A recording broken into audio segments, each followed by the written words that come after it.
Muy buenas noches, hoy quiero hacer una exposición del manejo integrado de plagas que se realizó con el compañero Edgar Mauricio Cardoso Vera y quien les habla Heiner Rojas Rivera, donde teníamos que escoger un cultivo abierto que escogimos el cultivo del maíz. Las características agronómicas del cultivo del maíz. El maíz es un cultivo conocido como tropical, ya que requiere altas temperaturas, una gran exposición solar durante el periodo de crecimiento y suelo húmedo donde desarrollarse cuando germina hasta formar la espiga. Requiere grandes cantidades de agua y alcanza el tiempo de la cosecha. Necesita baja humedad área para poder mantener su calidad. Es un cultivo donde aquí en el llano nosotros los campesinos lo cultivamos mucho. La germinación comprende el periodo que transcurre desde la siembra hasta la aparición del coleóptilo, cuya duración aproximada es de 6 a 8 días.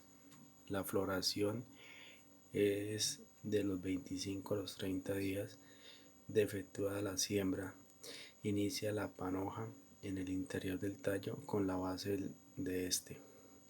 Transcurridas las 4 a 6 semanas de este momento se inicia la liberación del polen y el alargamiento de los estilos.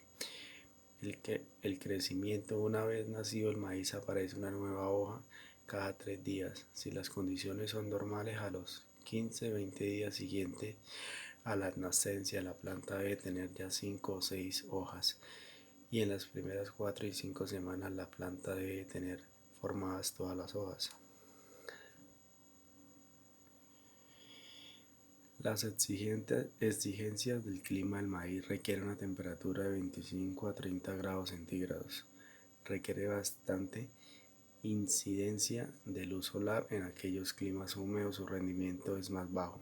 Para que produzca la germinación en la semilla, la temperatura debe situarse entre los 15 a los 20 grados centígrados. Las exigencias del suelo.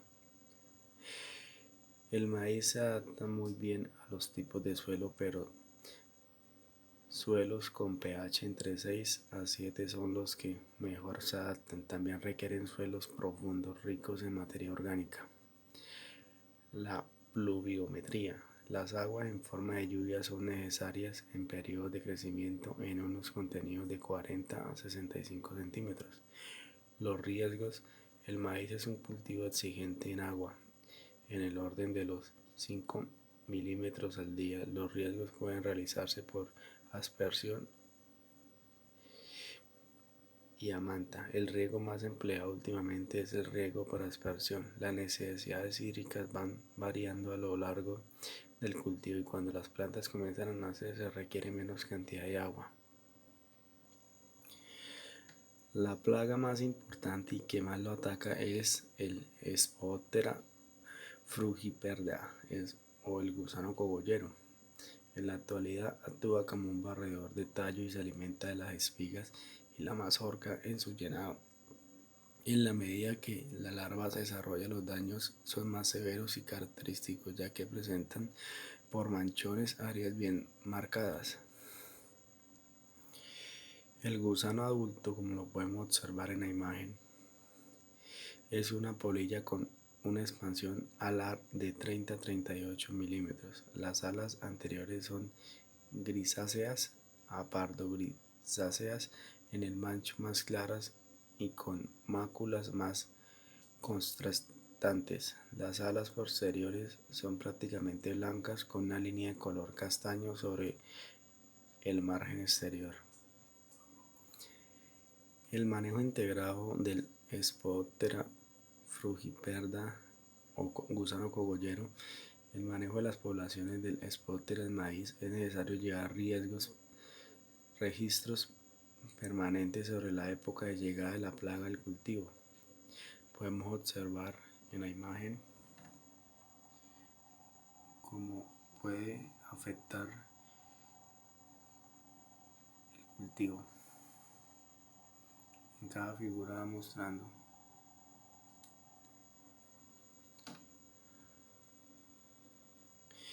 Y la idea es tratar de acabarlo si no puede acabar con todo el lote de maíz, bien sea con venenos como el lanate, que el lorban, son muy buenos para acabar con este gusano. El control biológico natural. Se recomienda la localización del depredador de las larvas Polistes, conocido como el avispa patimarilla, utilizando la técnica de trasladar sus nidos a sitios de refugio o chozas. El control físico. Las lluvias continúan especialmente en las primeras 3 semanas de sembrado del maíz. En la época ocurre la mayor oviposición y nacimiento de las larvas. Sabe que nos toca estar muy pendiente y tener buen manejo integrado de plagas. Control microbiológico. El hongo Nomurae rilevi, reconocido entomopatógeno de diferentes especies plagas lepidópteras, entre ellas Spodoptera frugiperda y la bacteria del Bacillus thuringiensis, son la oferta microbiológica evaluada y recomendada para manejar. Dice las altas poblaciones de larvas del gusano cogollero del maíz, que en todo método de aspersión se realiza cuando las plantas de maíz tengan una altura inferior a la del maíz rodillero. Es donde más podemos encontrar el gusano. El control cultural. Es necesario tener un buen programa de manejo de malezas, manejo agroquímico oportuno y fertilización adecuada del cultivo. No podemos fallar con las abonadas. Ahí es donde podemos ver el rinde del maíz que se realizan a los 15 días y a los 40 días. El otro cultivo era escoger un cultivo bajo invernadero. Nosotros escogimos el tomate. El origen de la especie Solanium lycopersicum se ubica en la región andina desde el sur de Colombia hasta el norte de Chile. Posiblemente desde allí fue trasladada a América Central y México, donde se domesticó Bonardes. La fenología. El tallo es grueso, pubescente, anguloso y de color verde. Mide entre 2 y 4 centímetros de ancho y es más delgado de la parte superior. En el tallo principal se forman tallos secundarios, nuevas hojas y racimos florales. En la porción distal se ubica en el misterno apical. La hoja es pinnada y compuesta, presenta de 7 a 9 foliolos peciolados que miden 4 a 60 milímetros por 3 40 milímetros, lobulados, con borde dentro alternos opuestos y por lo general de color verde. La flor es perfecta y regular. Los sépalos, los pétalos y los estambres se insertan en la base del ovario. El cáliz y la corola consta de 5 o más sépalos de 5 pétalos de color amarillo. El fruto es una baya bilocular o plurilocular, subesférica, globulosa a lo largo, que puede alcanzar un peso de oscila entre unos pocos miligramos y 600 gramos. El fruto está constituido por el pericarpio, el tejido placentario y las semillas. El sistema radicular está constituido por la raíz principal y las raíces secundarias y advertencias. En últimas, son numerosas y potentes, no superan los 30 centímetros de profundidad. Las condiciones climáticas. El suelo, la rustosidad de la planta de tomate permite que sea poco exigente a las condiciones del suelo. Debe tener un buen drenaje, de aquí la importancia del suelo con alto contenido de materia orgánica. El pH del suelo. El óptimo debe oscilar entre 6 y 6.5 para que la planta desarrolle de disponibilidad de nutrientes adecuado. El clima. El tomate es una especie de estación cálida. Su temperatura óptima de desarrollo varía entre 18 y 30 grados respecto a la humedad relativa. El tomate en invernadero. Se suele plantar de dos formas diferentes, en filas simples separadas de 1 a 1.4 metros entre ellas y dejando entre 30 y 50 centímetros entre plantas, en hilera doble separados 50 o 60 centímetros entre ellas y 40 a 50 centímetros entre plantas de la misma hilera, dejando pasillos de 80 a 100 centímetros entre cada una de las hileras. La plaga que más ataca el tomate es la mosquita blanca de los invernaderos. Suele llamarse Trialeurodes vaporarium.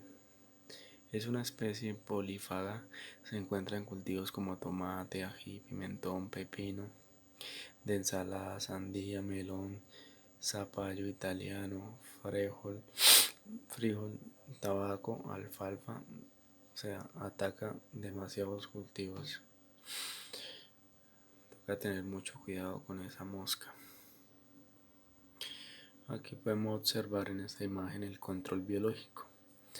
Encontramos el primer instar, el segundo instar, tercer instar, cuarto instar, se convierte a adultos, huevos. O sea, es un control biológico muy rápido. Para poder controlar esta mosca blanca tenemos que tener un buen manejo integrado de plagas y tener parte técnica para cuidar nuestros cultivos, ya que hay muchas plagas que pueden atacar nuestros cultivos y si no tenemos alguien que nos explique en las fumigaciones, en los controles, en todo, tenemos que primero que todo acabar con estas plagas para que sí podamos tener un buen fruto y podamos tener muy buenas ganancias en nuestros cultivos, en el maíz, en el tomate, en la sandía, en todos. Encontramos el control físico, instalaciones de mallas anti-áfidos para disminuir el ingreso de adultos de mosca desde el exterior, uso de cintas amarillas pegajosas para la detención y reducción de mosca. Debe instalar preferiblemente en sectores de ingreso al módulo. El control cultural, eliminación inmediata de rastreo después del desoje, después de la cosecha. Control biológico, uso del depredador Crisoperla. Este depredador debe ser liberado al observarse los primeros ejemplares y concentrado entre los focos frente en la plantación. Control químico, aplicación de plaguicidas convencionales o alternativas biológicas, como les estaba diciendo. O sea, tenemos que tener un buen control en nuestros cultivos, estar atento, tener buena precaución, hacer un seguimiento y estar alerta. Las conclusiones de este trabajo: prevenir es mucho más económico que corregir. Debe de establecerse un compromiso moral de los productores agrícolas para implementar alguna de las estrategias recomendadas. Es fundamental tomar decisiones y precauciones necesarias para evitar los daños producidos a la siembra y aquellos posteriormente, realizando los monitoreos luego de la implantación. El gusano cogollero Spodoptera furiperdea, que provoca graves daños en la planta del maíz, llega a provocar la pérdida total de la producción. Muchas gracias. Espero que les haya gustado. Gracias, ingeniero. Está muy bien. Oscar Moya. Y fue presentado por Heiner Roja Rivera y Edgar.